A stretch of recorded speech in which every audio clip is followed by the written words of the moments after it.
Agenda 2063 should not only be a paper thing. The environment has to be there now. We have to ensure that our resources are properly managed. We cannot be signing contracts that destroy the environment. We cannot be signing contracts that cede the resources of the country to foreign companies. We cannot be signing contracts that is destroying.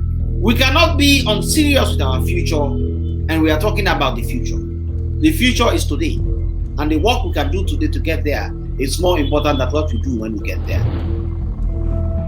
When we finished our war in Sierra Leone, the calculation was that the war took Sierra Leone 50 years backwards. In fact, in those days, in the 70s, in the late 60s, coming to the 70s, almost every coup that took place, particularly in West Africa, but generally in Africa, was predicated on the fact that there was too much corruption. They set up these commissions, and all they get are big reports that people will have to read or they will have to file, and they gather dust in the shelves. We cannot have hypocrisy with the fight against corruption. We cannot be shadow boxing with the fight against corruption.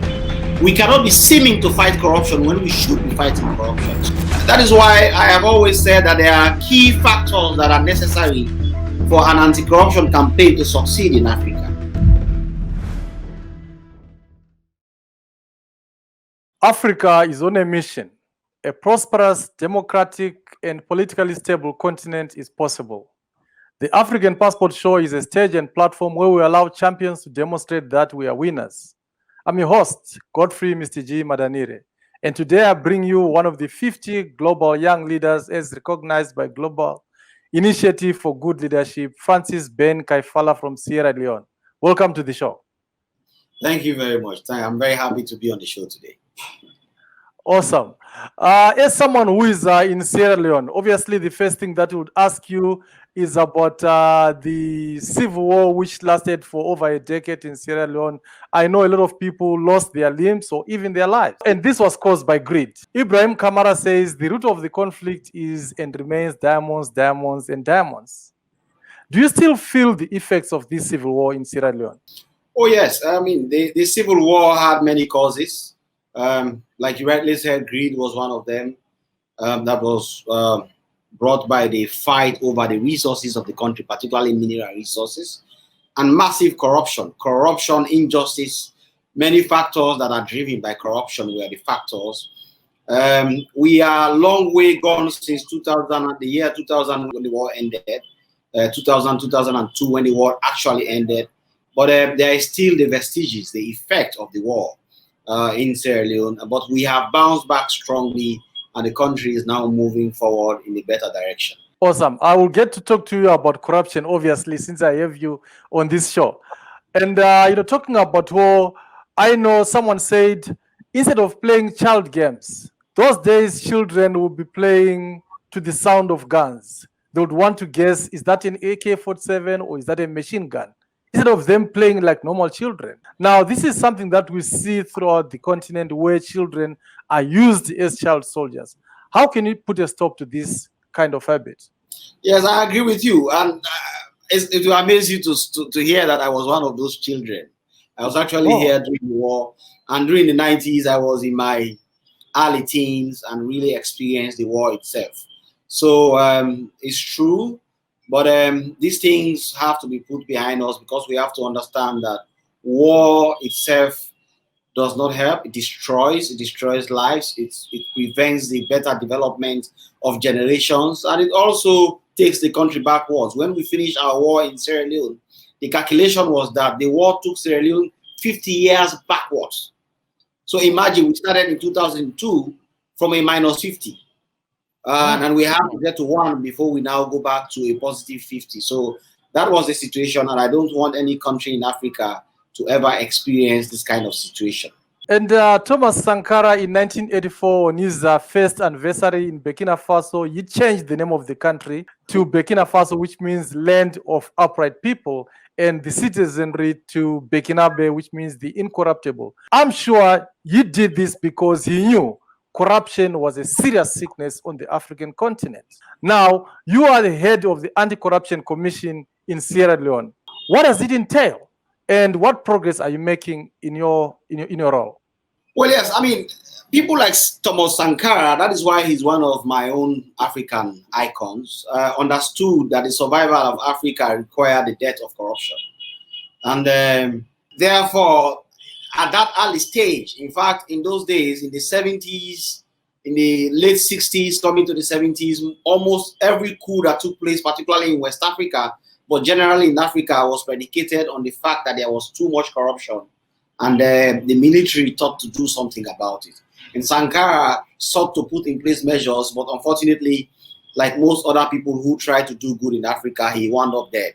I have been appointed Commissioner of the Anti-Corruption Commission of the Republic of Sierra Leone since June 2018. And basically, the president's vision, when I had a conversation with him before my appointment, was for us to keep alive the Sankara dream. The president himself in Sierra Leone was a former military man. He was once a military head of state in Sierra Leone, and then he came back after being democratically elected as a retired soldier. So the Sankara dream has to be taken so that we can have a reformation of the country, so that we can try to build a foundation, a country on the solid foundation of integrity and accountability.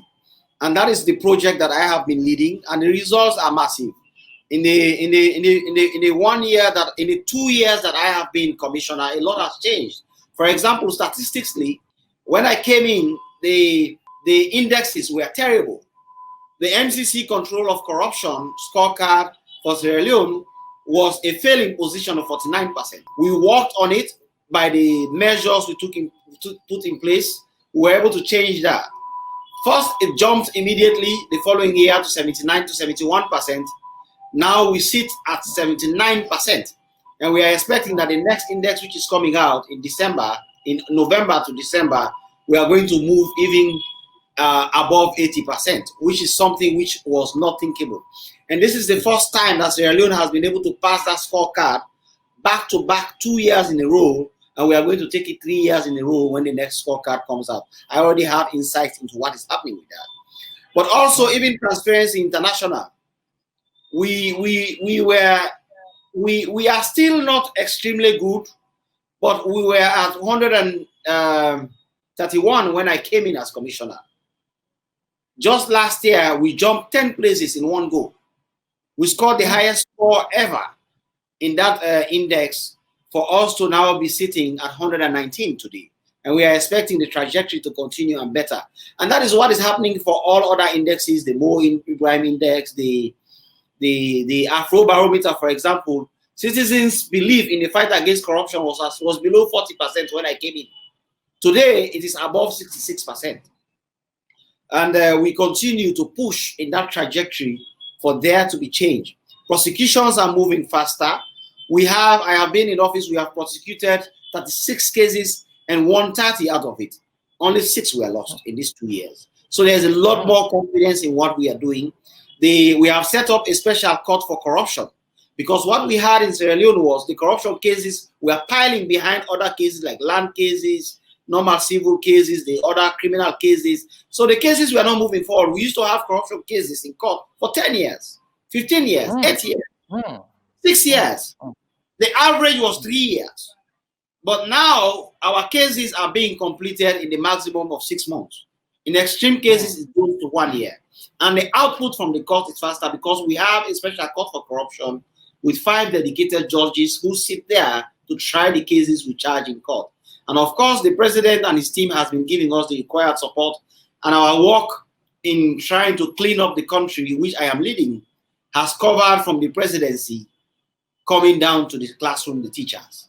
And all these areas we have done either investigations, prosecutions, systems and processes reviews, prevention work, and the country is now sitting in a better. That is why I started off by giving you the statistics to show that the country is moving on stronger, and that is giving a lot more confidence for investment, for business, and even contributing to the rule of law of the country. Now, if you look at a lot of African countries, they set up these commissions, and all they get are big reports that people will have to read or they will have to file, and they gather dust in the shelves. Yes. What advice would you give them so that they can make sure they get to implement whatever is recommended by such commissions? Yes, I mean that is why. I mean we cannot have hypocrisy with the fight against corruption. We cannot be shadow boxing with the fight against corruption.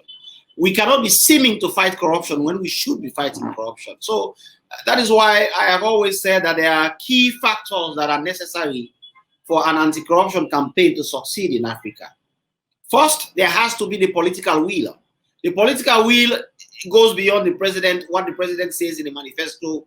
The political will comes from all actors within the political arena, from the legislators to the judiciary to the government actors, normal civil servants. There has to be that will for us as a people to fight corruption.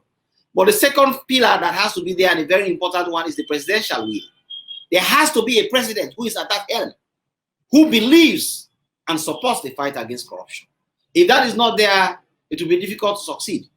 The third pillar that has to be there is a strong law. The law that the country has to fight corruption has to be strong.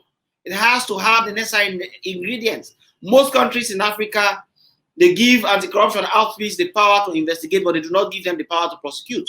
And that prosecution is left with the Attorney General's department, which undermines, because the Attorney General's department, with all due respect, is a Ministry of Justice, and the Ministry of Justice is a political outfit, no matter how you look at it. So it's better for the commission itself to have the power to prosecute. So the strong law should be there that has the right provisions in terms of the punishments for corruption, in terms of the powers of the institution to fight corruption, and the environment to succeed in the fight against corruption. Lastly, and most importantly, the people. There has to be the support of the people in the fight against corruption. If you balance these four pillars in the fight against corruption, trust me, in any country, the fight against corruption will succeed massively. Now, if I look at Sierra Leone, if I look at your constitution, the power rests with the president to appoint or fire the head of the corruption commission, like yourself. Now, how do you then get the courage to investigate even his office? Well, that is why I have told you, you cannot have lip service with the promise. This president came to power on the promise to fight corruption. His manifesto was that if I become president, I'll fight corruption. And when he became president in April 2018, that is why he appointed me. He believed that I had the backbone, the education, the background, and the right integrity makeup to be able to lead the fight against corruption as a young man. Then I was only 34 years old. Now, if I am going to succeed in this, I need to have that backing from him. And that backing had to be put to a test. And the only way you can put it to a test, if there is an issue of corruption in his own office, and you send, because we have powers to issue notices for documents and to invite people to investigate them. His own state chief of protocol was accused of corruption. We went in. In fact, what he did was he removed her from office immediately so as to give us the room to enter in and for us to investigate. So these are the kinds of things that have to be there. The only reason why we can succeed in this is because those four pillars are there up to at this stage when I'm speaking with you. The political will, the presidential will, the strong law, and of course the backing of the people, because the people themselves, sometimes the people sabotage the fight against corruption. So these are all things that are there, and that is why I believe we are making the progress that we are making right now. If we look at a lot of African countries, they are struggling in terms of their economy. And I read one of your articles where you said countries, just like persons, they can file for bankruptcy or they can be insolvent. Yes. Now, what advice would you give to countries that are really struggling and that are at a stage where you feel maybe they should be filing for insolvency? Well, I mean, country insolvency is not like individual insolvency, because individual insolvency, when you are bankrupt, you go after your asset, you sell it. Okay, for a country, it's difficult to do that because the assets of the country are difficult to follow. But all I can do is you need to have sound economic policies in place to support your expenditure and revenue, to support your wage bill, to support your debt portfolio. The ratio that you should have should be capable of keeping your country alive instead of selling it, instead of sinking it. And once you have sound economic policies to be able to look over these things, I'm sure with other things like, for example, a proper balance of trade whereby you are capable of exporting and you do not import what you can already produce internally and consume, and you put all these little economic policies in place, I'm sure you keep yourself. Like I told you, that is why, in fact, it is difficult for countries to be said to be insolvent, because they will always have assets. They will have the land in the country. They will have the buildings in the country. They will have the bridges, the airport, the trees. And these are not things anybody who they are indebted to can just fall on and take. But sound economic policy is always important to ensure that your solvency level, because a country can fail when you do a balance sheet test to the country. Your debt to asset levels. There are times when you can be said to be insolvent. Oh yes, oh yes. Now, you were once recruited by the UN Economic Commission for Africa to represent Africa in global climate change. How was that experience? Yes, it was a young African lawyers program, and we were there to advise. We went for trainings in Addis Ababa, and we were there to advise on negotiations that had to deal with climate change and change in Africa. And also because you know that one of the problems we have is environmental issues. Africa has to really be aware of it, be focused by it, because even though we are not responsible for the pollution that is destroying the atmosphere, that is destroying the ozone layer, these are Western countries and some Asian countries are responsible for it. But we will suffer equally when the effect is coming, and we are already suffering. So our islands are disappearing. So we were there to really advise the negotiations that were happening around that time to ensure that Africa has a voice and a fair bargaining power in these negotiations. And how do you think the climate change is affecting Africa? I know when you look at Africa, the Agenda 2063, part of it is to try and focus on boosting the blue economy, that is our oceans and the like. Yeah, I think that Africa the effect of climate change on Africa is huge. But apart from that, the effect of what we are doing today, which might affect generations to come, is huge. For example, yes, go out, you see plastic everywhere. You see uncontrolled substances being used everywhere. In terms of even our production capacity, carbon, for example, the use of coal, the use of things that are likely to affect the generations to come are there. And already, like I told you, some islands are disappearing. There are evidence of islands disappearing in the Indian Ocean. There are evidence of islands disappearing even in Western Africa, places like Cape Verde and other places at risk. And of course, there is even the weather patterns in Africa are slightly beginning to be affected. So these are things we have to keep a sight on if the generation that is to come after us are to benefit from the continent's wealth, including the quality of air, food production, agriculture, and of course, infrastructure. Oh yes, and that reminds me the words of the former president of France, Francois Hollande. He says, "We have a single mission to protect and hand over a planet that is good to the next generation." I agree 100%, and that is the idea behind my own involvement with climate change and ensuring that Africa does something about it now. We cannot wait for us to feel the full effect of it before we do something. It will be too late. But we don't live in isolation. Obviously, we are related to other continents. Now we have President Donald Trump, who has a very interesting position on the issue of climate change, very different to many. How do you think that affects us as a continent? I think, you see, one thing I say about somebody like Donald Trump, America is seeing what we Africa have been suffering for so long. Elections can produce bad leaders. Democracy can produce bad leaders, and you cannot blame the people for it. You cannot blame the decision-making of those leaders for the people. So people like Donald Trump, I have seen since he came to office, the decisions he has taken, the attack he has had, for example, the climate change, for example, in terms of assisting, because America was a key stakeholder in supporting efforts with climate change across the globe. I saw how he pulled back those. I saw how he pulled out of certain treaties and things, certain trade negotiations and agreements which had climate change components to it. I have seen how, for example, he attacked World Health Organization and efforts with COVID in the middle of a war as COVID. So these are things that are going to affect. But what I have always said when I'm speaking to young people in Africa and certain platforms is that it reminds us to put our act together as Africans, to take responsibility for our destiny, to focus our focus, not to be looking forward to dole, not to be looking forward to the precious little that other people can give us for us to transform our continent, for us to redirect the energy and destiny of our continent.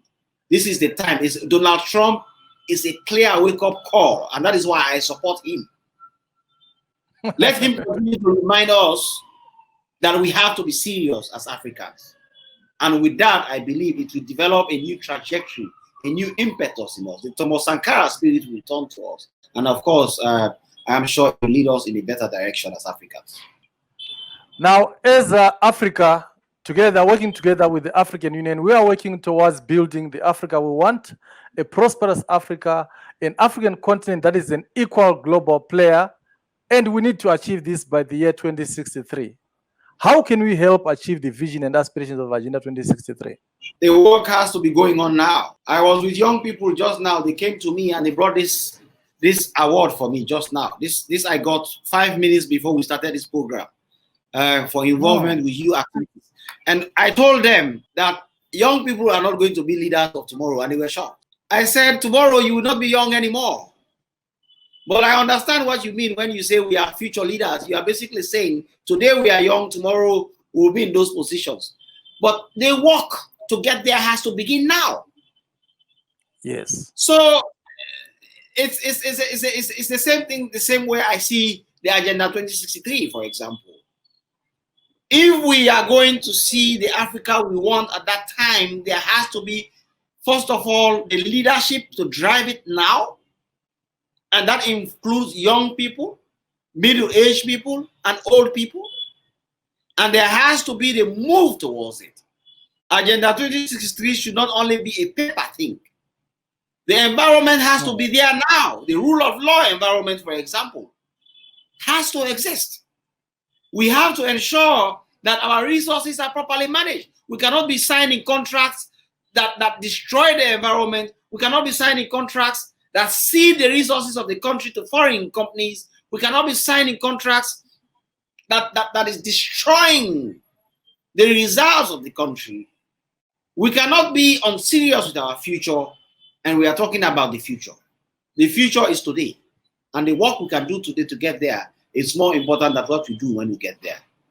And I just hope we can put our act together as Africans and understand these things and be able to move. And it requires the work from everybody. It does not matter who you are in your own little way, wherever you do. Just understand that Africa cannot remain beggarly forever. We have to change that, because even those who beg from are now getting tired of us. So we have to get our act together. And if we get our act together, I can assure you, we can see the Africa we want by 2063. And the young people today will not be young people then, but they will be leaders at that time. And finally, let me ask you this question. How can Sierra Leone help build a united African continent?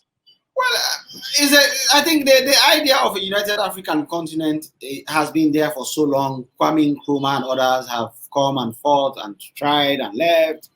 Gaddafi and others picked it up, and they have also left and died and left us.